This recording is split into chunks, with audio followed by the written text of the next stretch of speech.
नमस्कार प्रेक्षकांनो, पारू या मालिकेच्या आजच्या भागामध्ये काय नवीन अपडेट आले आहे तेच मी तुम्हाला सांगणार आहे। तर मित्रांनो, आदित्य अहिल्यादेवीकडे जातो आणि बोलत असतो, आई मोहनदादा असा हसत का गेला आणि तू पारू आणि प्रीतमला कुठे पाठवलंस, प्लीज सांग ना मला, नक्की काय चालू आहे। तेव्हा अहिल्यादेवी बोलतात, आदित्य तुला एक विचारू का।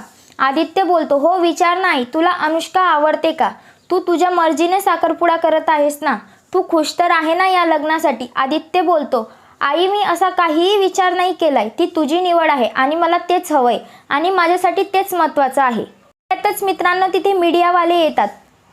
तेव्हा अहिल्यादेवी मीडियावाल्यांना सांगतात, एक महत्त्वाची गोष्ट, काही दिवसांपूर्वी गुंड्यांनी पारूच्या अंगावर शाई उडवली, तिला त्रास दिला, ती घाबरली, आदित्यने त्या गुंड्यांना रस्त्यावर मारले। हा प्रकार खरं तर मला आवडला नव्हता, म्हणजे किर्लोस्कर कंपनीच्या सीईओनी गुंड्यांची मारामारी करणं, तो व्हिडिओ व्हायरल होणं, तो काळ अतिशय त्रासदायक होता। परंतु आज प्रीतम आणि पारूने जाऊन त्या गुंड्यांवर तक्रार नोंदवली।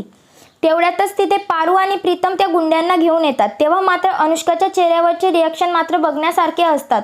परंतु अहिल्यादेवी बोलतात, मी आज सर्वांसमोर पुन्हा एकदा पारूला किर्लोस्कर कंपनीच्या ब्रँड ॲम्बॅसेडर म्हणून घोषित करते। परंतु पारू रडते आणि बोलत असते, आता तर आदित्य सरांच्या आयुष्यात एक नवीन व्यक्ती येणार आहे।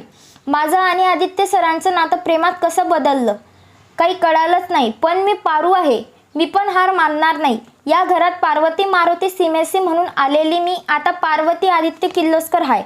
तर मित्रांनो, व्हिडिओ आवडला असेल तर लाईक शेअर सबस्क्राईब करायला विसरू नका। धन्यवाद।